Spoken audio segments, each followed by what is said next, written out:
regrouper, s'il vous plaît.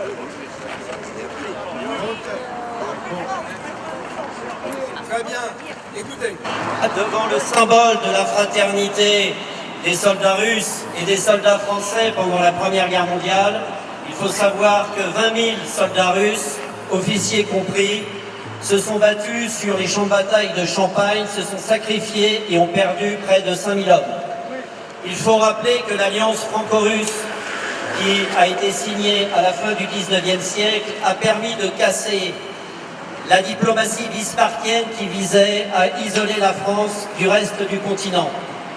Cette Première Guerre mondiale, on a oublié le front de l'Est. Les Russes se sont battus contre les Allemands, contre les Austro-Hongrois, contre les Ottomans. Et au début de la guerre, une vaste offensive qui a coûté très cher aux Russes a permis aux Français de remporter la victoire sur la Marne. La fameuse bataille de la Marne, où on oublie que le rôle des Russes ont été déterminant. Alors je vous ai écrit un petit discours en partant, et ça m'a quelque peu ému en entendant un discours d'un Français libre qui s'appelle Sergueï Munier, qui est un volontaire français sur le front depuis 2014 et qui a créé une escadrille de drones pilotée par des Français sous le nom de Normandie-Niemen. Le Normandie-Niemen, ce sont des Français libres qui se sont battus sur le front de l'Est pendant la Deuxième Guerre mondiale et ils ont joué un rôle déterminant tant sur le plan militaire que diplomatique. Car il faut savoir que le général de Gaulle, même si politiquement on n'est pas d'accord avec lui, a joué un rôle géopolitique qui est oublié depuis Georges Pompidou. Le général de Gaulle à Londres représentait la France libre, il représentait aussi une autre voie diplomatique, car il avait compris que les Allemands perdraient la guerre, mais qu'il fallait préparer l'après-guerre, car les Anglo-Saxons, qui ont tenté plusieurs fois de l'assassiner, visaient au démantèlement de la France, comme en 1814 et en 1815. Si en 1814 et en 1815, la Russie a été effectivement notre ennemi, l'ennemi de Napoléon, pas l'ennemi de la France.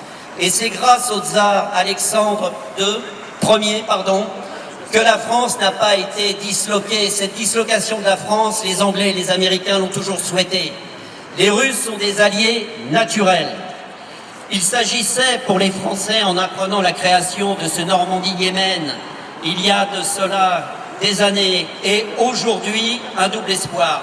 Ce double espoir pour les Français de 40, c'était de libérer la France, certes, de l'occupation allemande, mais c'était aussi d'éviter le diktat anglo-saxon tel qu'il s'est appliqué depuis avec le plan Marshall et les organisations fascistes de l'OTAN, qui ont organisé un certain nombre de stratégies de la subversion en Italie, en Allemagne, en Belgique. On les a oubliés, les tueurs du Brabant, les attentats de Hoffmann en Allemagne, la stratégie de la tension en Italie, en accusant bien entendu les soviétiques, alors que le bras armé n'était autre que les Américains.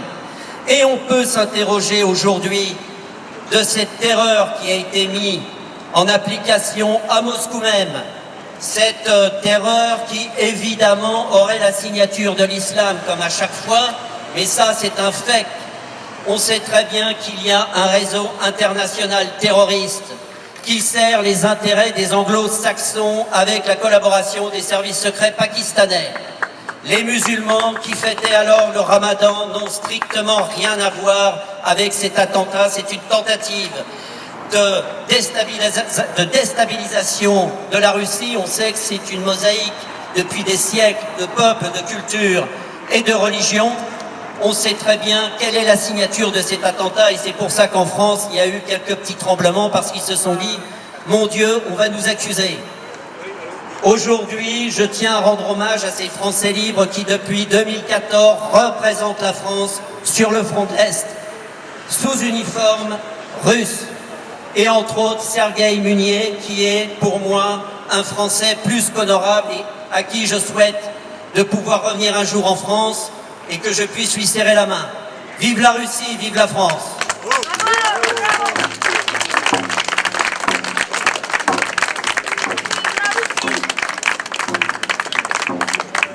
préfecture de police n'a pas souhaité que nous puissions aller jusque-là.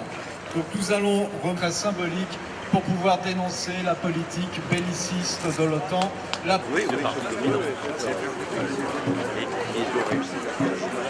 J'invite tous les volontaires à se muer pour apporter.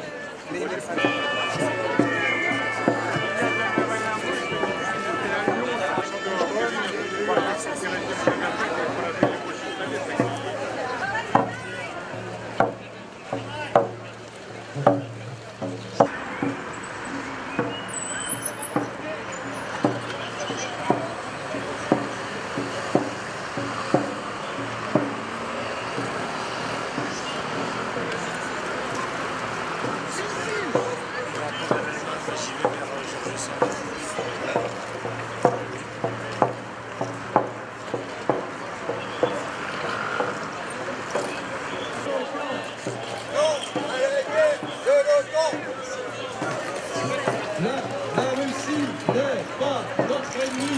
La Russie n'est pas notre ennemi. Pascal. Autant nos enfants mourront pas pour la guerre d'un enfant. Zelensky, t'es foutu. Les pro-russes dans la rue. Zelensky, t'es foutu. Les pro-russes sont dans la rue. Macron, destitution. Macron, destitution. Macron, destitution. Macron, t'es perdu. Les gens sont dans la rue. Macron, destitution. Macron, destitution. Macron, destitution. Macron, destitution. Nos enfants ne mourront pas pour l'Ukraine. Nos enfants Ne mourront pas pour l'Ukraine. Nos enfants ne mourront pas pour l'Ukraine.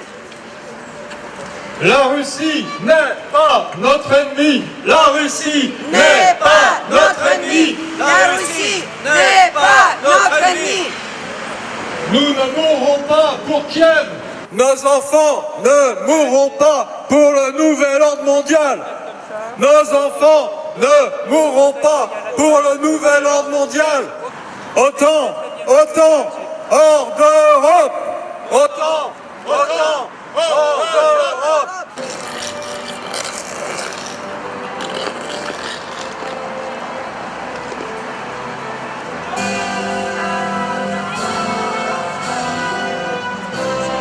Nos enfants ne mourront pas pour l'Ukraine. Nos enfants ne mourront pas pour l'Ukraine.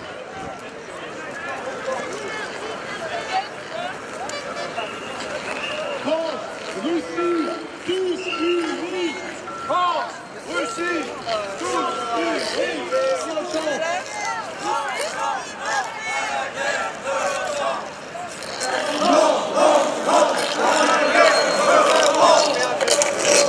Putain, les tanks, là, vous avez sorti les tanks, les gars.